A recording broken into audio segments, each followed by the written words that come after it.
Amazon is offering sign-on bonuses up to $1,000, plus get up to $20 an hour for select roles. The best part?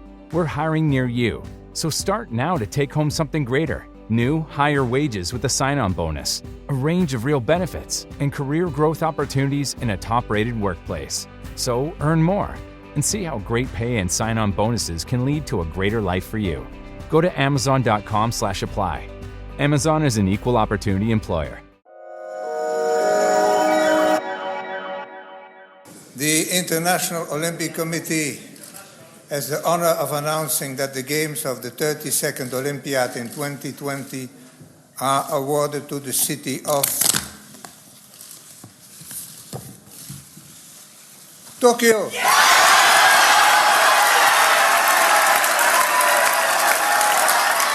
You might remember this moment. This is the moment of wild celebration that took place on September 7th, 2013, right after Jacques Rogge, then the president of the International Olympic Committee, announced that Tokyo had been selected as the host city for the 2020 Olympic Games.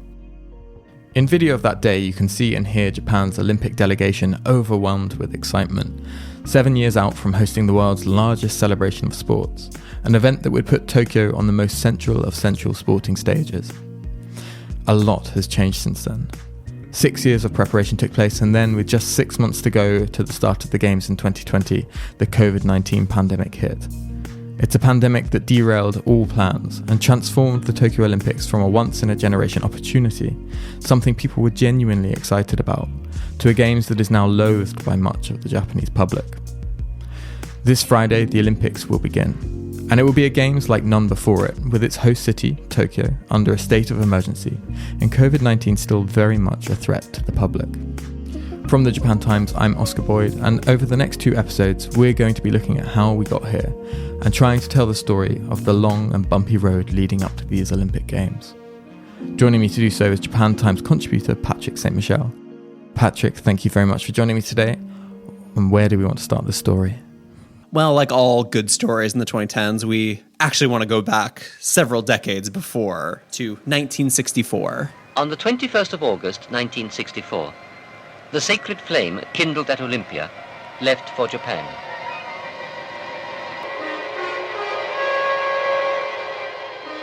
In 1964. And why do you want to start in 1964? That's when Tokyo first had the Olympic Games with the 1964 Summer Games, which were actually held in the fall. It was an important Olympics for a lot of reasons. If you want to zoom out of Japan itself, it was the first games to be held in Asia, which is a very significant development. And even within the country, 1964 was seen as a pivotal year for a lot of things that are now just common across the country. Right, exactly. These games in 1964 were the ones which showcased new technologies like the Shinkansen, the bullet train. On regular runs between Tokyo and Osaka, nearly 500 miles, the bullet will keep the speed needle steady at 190 kilometers, about 120 miles an hour. And yeah, that first comes out of 1964. And you know, there's lots of developments in Tokyo itself. The city gets revamped in preparation for a global audience turning to it. And this is important because up until this point, Japan had just emerged out of World War II. And this was kind of a recovery games, if you will, for the country. It was a chance to come back onto the global stage, say, world, come to Japan again. We're ready to sort of meet you once more, much better circumstances. And this is the new Japan moving forward. And I think it's a really important point in the storytelling of modern Japan. These games are often held up as showing Japan's transition to a modern, technologically advanced country, and really foreshadowed its rise to becoming the world's second largest economy by the 1990s. But why did you want to start there in 1964 and talking about these recovery Olympics? How does that relate to the 2020 Olympics that are about to start? There's a lot of parallels between 1964 and 2020, the Tokyo Olympics. The 2020 Olympics were also originally proposed as a recovery games of their own, even more explicitly, I'd say, than 1964. That's because it came together in the wake of the 2011 Great Eastern Japan earthquake and tsunami, along with the Fukushima Daiichi nuclear disaster.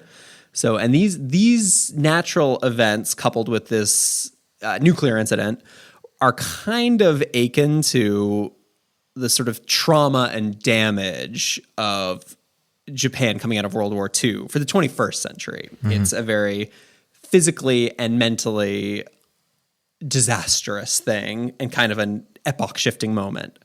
And in order to try to help the country move on and recover from this disaster, the government thought, let's bring the Olympics for 2020 and use that as something that can, once again, bring a new Japan to the world.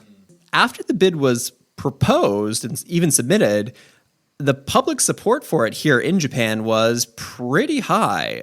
Some polls found it was around 67% in January of 2012. A long, long way from where we are now. So Tokyo's bid was made in the summer of 2011, just a few months after that devastating earthquake, tsunami, and nuclear meltdown hit the northeast coast of Japan. There were initially 5 other competing cities: Istanbul, Baku, Doha, Madrid, and Rome, although Rome pulled out very quickly because the government there didn't want to finance such an expensive event. Baku and Doha then didn't make it to the candidate city phase, leaving Tokyo competing with just 2 other cities, Istanbul and Madrid, neither of which had hosted the Olympics before.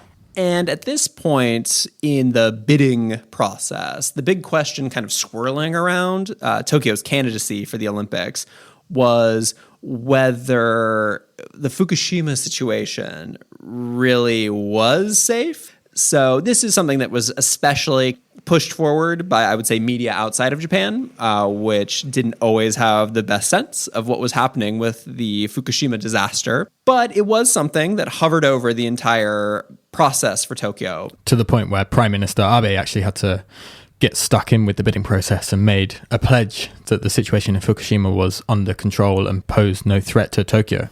Some may have concerns about Fukushima. Let me assure you, the situation is under control. It has never done and will never do any damage to Tokyo. This was a claim that was contested at the time, both domestically and internationally. And actually, a couple of years down the line, former Prime Minister Junichiro Koizumi said that Abe had been lying when he said that the situation in Fukushima was under control. And even now in 2021, it's clear that the meltdown at Fukushima is a long way from being completely resolved.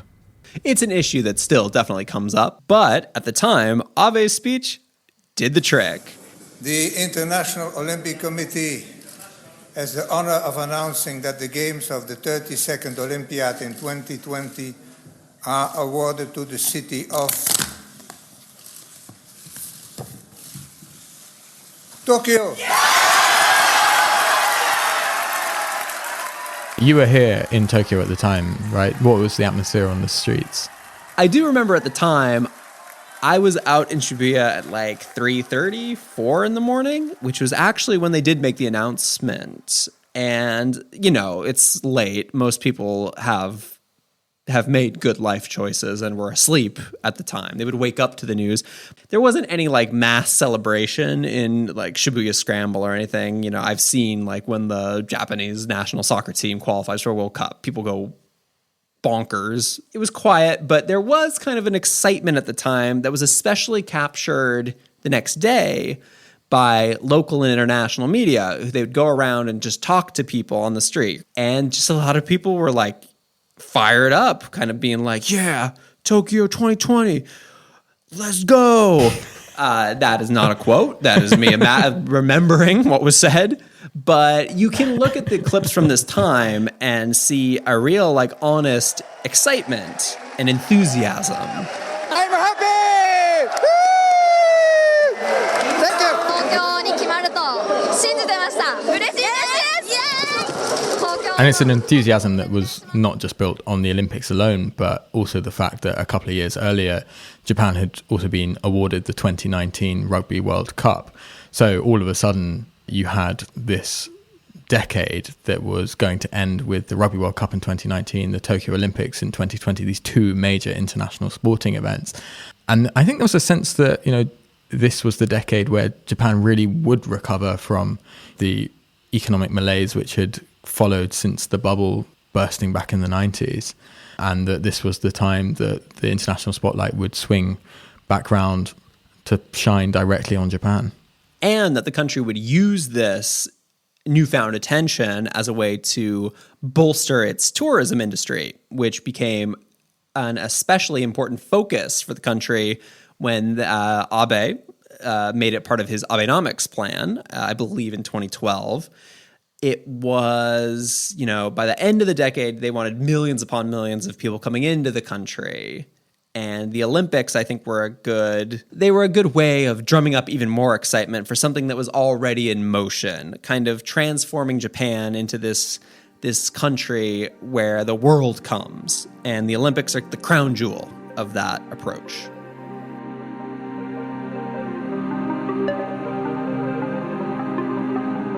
We'll be back after this short break. Things I thought could never happen. Me in a punk band? What? We Are Lady Parts, a new original comedy streaming only on Peacock. A confused mix of hash anthems and sour girl power. Syra, vocals. Aisha, drummer. Bisma, bassist. Mumtaz, band manager. And me, Amina, lead guitar. You were really good until you puked all over the front row. Ew. We Are Lady Parts, all episodes streaming now. Only on Peacock. The 2020 Olympics is awarded to Tokyo in Buenos Aires on September 7th, 2013, and it's a hugely celebrated occasion. But where do you want to go next in the story of the Tokyo Games? After a little bit of enthusiasm and sort of just excitement, sort of a honeymoon period for what the Olympics could be for Tokyo, the organizers of the games hit their first set of hurdles. And it kind of begins the first feelings of, this isn't going to be as smooth as we thought. And that starts really with the stadium, the national stadium. Of course, this was the first big controversy to hit the 2020 Olympics, because as part of the bidding process, Tokyo had really hammered home this idea of having a very compact games. But in 2013, the proposed design for the new national stadium was unveiled. It was by British Iraqi architect Zaha Hadid and had been selected by a committee led by the Japanese architect Tadao Ando. And if you look at the proposal now, you can see all the concept pictures. It's this very iconic spaceport bike helmet looking building, but it very quickly came under fire for being far too big, far too expensive, and out of sync with the Meiji Jingu neighborhood it was due to be built in. What I remember from that time was definitely the price aspect being really hammered home by critics as just like, this isn't what we expected. And for the next couple of years, really, there was no solution. It was kind of a back and forth trying to figure out, how do we get the cost down, but still make this sort of grand space age-ish stadium a reality. But by the summer of 2015, Abe, still prime minister, he announced that the stadium design first proposed would actually be scrapped. 2020年オリンピック・パラリンピックの会場となる新国立競技場の現在の計画を白紙に戻し、ゼロベースで計画を見直す、そう決断いたしました。Right, and a big part of that was the price tag, as you said. I think it had doubled from the original estimates to a price tag of approximately 252 billion yen to complete the construction of the stadium, which is about $2.2 billion US. So hugely, hugely expensive to construct this new stadium. Those are not compact numbers, folks. Absolutely. As you said, that stadium design was scrapped, but then a new design was created by the Japanese architect Kengo Kuma that was chosen in December 2015. But the kind of problem with this was that stadium, the original Zaha Hadid Stadium, had been promised to the Rugby World Cup. And because of the scrapping and the redesign, it meant that the stadium would not actually be finished in time for the finals in November 2019 for the Rugby World Cup. Tokyo had been seen as this quite safe pair of hands, I think, for hosting the Olympics. And I think that introduced the first elements of doubt as to just how organized the Japanese were at this point. Exactly. And this is when those concerns that are always kind of creeping on the edges of Olympic discourse about, like, is this worth it? Is this not going to just be a major pain for our city? That's when it kind of comes into view for a lot of people, especially Japanese people. We kind of see why Rome pulled out so quickly of their bid, because suddenly this quote unquote compact games was ballooning up with this 2-year-long snafu that not only kind of like disrupted a really cool design, but then also threw a bunch of other things into peril. Right, and the scrapping of the stadium wasn't even the only controversy to hit the games in the summer of 2015. Yeah, in the summer of 2015, a lot of the initial Olympic aesthetics and visuals were kind of coming in. And one of the key ones was the logo for the Olympic Games, which was designed by Kenjiro Sano. And it was first made public in July of that year, July 2015, to kind of describe it to you. So what you got is you have a sort of a set of shapes that vaguely look like a T, with a red circle, the rising sun. You got Tokyo 2020 written underneath and the Olympic rings at the very bottom.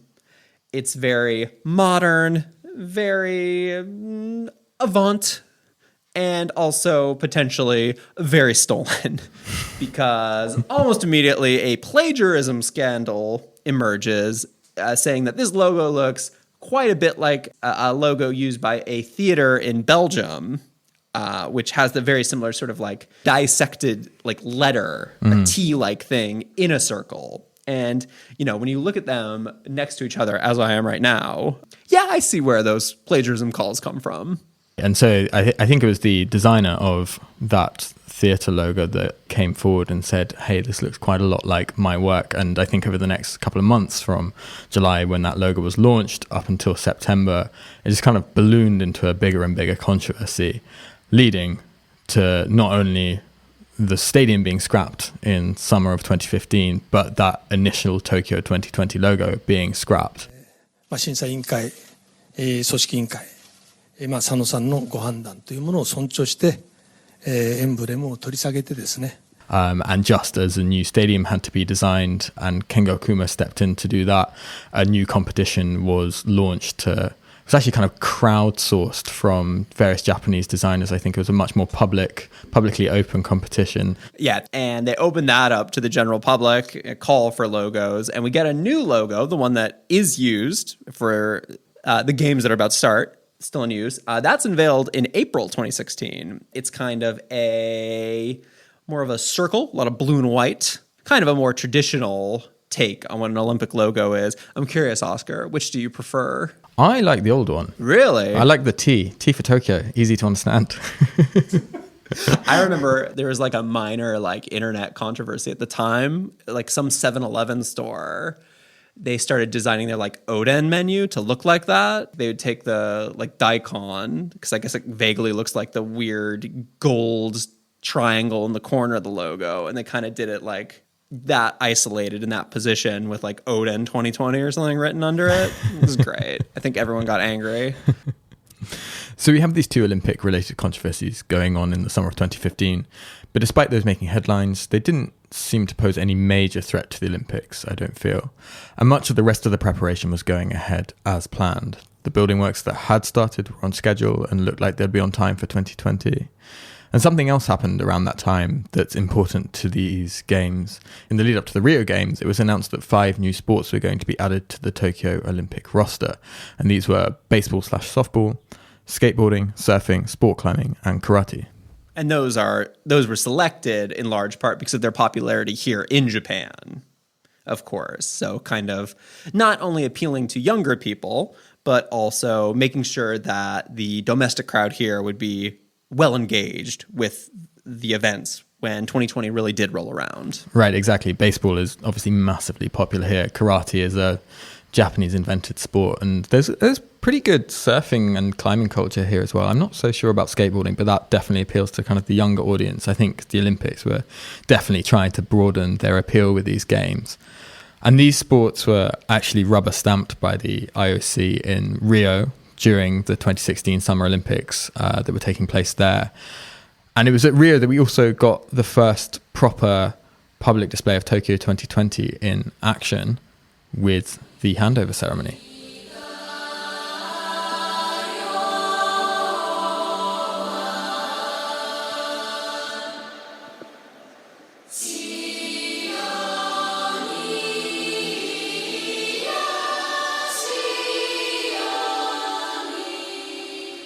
This is a really important pivot point for Tokyo 2020.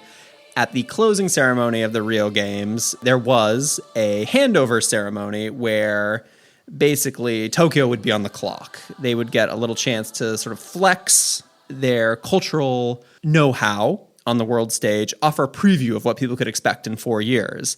And during this little ceremony, we got a lot, actually.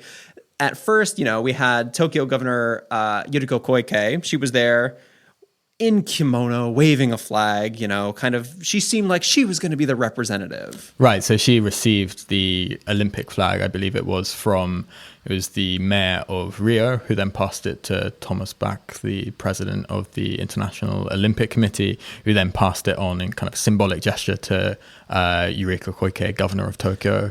But that was just the beginning, because then we get the proper showcase. And I think this is a very important thing to stress. One of the things that people in Japan and even outside of the country were really thinking about hard after Tokyo won the bid was, what's the opening ceremony going to look like? Japan is a pop cultural powerhouse, anime, video games, movies, you name it. And people were really excited and curious what they were going to do. And this was the first preview of it, and they smashed it out of the park. As our performers enter the arena on personal mobility devices, wearing costumes inspired by the art of it opens with the Japanese flag emerging out on sort of the big stage of the arena. It's kind of ushered in by people on special mobility suits who kind of drag the flag out. Yeah, these were the glowing orb people. The glowing orb people dressed up in origami dresses, and they were all driving these kind of high-tech personal mobility devices into the center of the arena floor. Cue video package.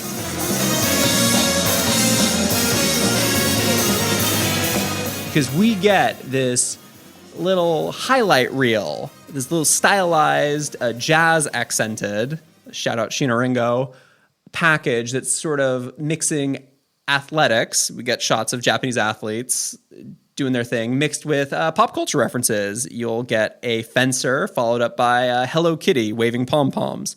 You get a swimmer and then the famous soccer anime character Captain Tsubasa, just blasting a shot into the goal. It's really well done. Highly recommend you watch it. Link in the description. Absolutely, and it all leads up to the most famous and kind of memorable moment of the whole thing, which is Prime Minister Abe getting into his car from the National Diet, being taken to the center of Shibuya Crossing. He pulls out a red hat, and he kind of does a video game flash where he transforms into globally renowned plucky plumber Super Mario, and he uses a warp pipe to go from Shibuya to Rio, through the center of the earth. Through the center of the earth. If you watch the Olympics uploaded an official YouTube version, and they have their commentators over it, they have this British guy who's losing it at this point. He's oh, my Super Mario. And he can't even keep a straight face. So the whole thing culminates with Prime Minister Shinzo Abe emerging into the center of the Rio Olympic Arena, dressed as Super Mario. The Super Mario suit is whipped off him in a moment, revealing Prime Minister Shinzo Abe underneath, holding a red ball to symbolize the Japan Rising Sun flag. And this is kind of the highlight of the entire closing ceremony of the Rio Olympics. And yeah, as you said, it did smash it out of the park. It was incredibly creative, it was fun, and it showed, I think, everything Japan wanted itself to look like and be for the Tokyo 2020 Games. I think in the immediate aftermath, people were kind of just stuck on the Abe is Mario thing. It kind of just became a big thing on Twitter, just a really easy meme. Things were kind of a little bit goofing on it. But, one, people kept talking about that. And two, everything kind of surrounding it was also really well done. From the video package to afterwards, there was kind of a dance number featuring a lot of light up geometric shapes and dancers. It was really well done. Finding a good balance between kind of this idea of ancient Japan and also futuristic Japan, while also sort of spotlighting all this culture. It showed a real high level approach to this. And I think it genuinely got a lot of people excited. And you can still, if you wade into the YouTube comments on that video, there are people who are still like, wow, I was so excited for this. Totally. And when I rewatched that video, and I think it is worth rewatching that handover ceremony in the lead up to these Olympics, because my overwhelming emotion coming from it was actually just sadness, kind of a sense of loss, I think, because it was really well done. I think it really showed what Japan wanted to be and how excited and prepared they were going to be for these Olympic Games. But as we stand now on mid to late July 2021 with the Games about to start, it feels like we're a very, very long way from that vision, with so much of the Olympics now derailed by the COVID-19 pandemic. If only we could return to that warp pipe, the comfort of seeing Abe emerge from that pipe.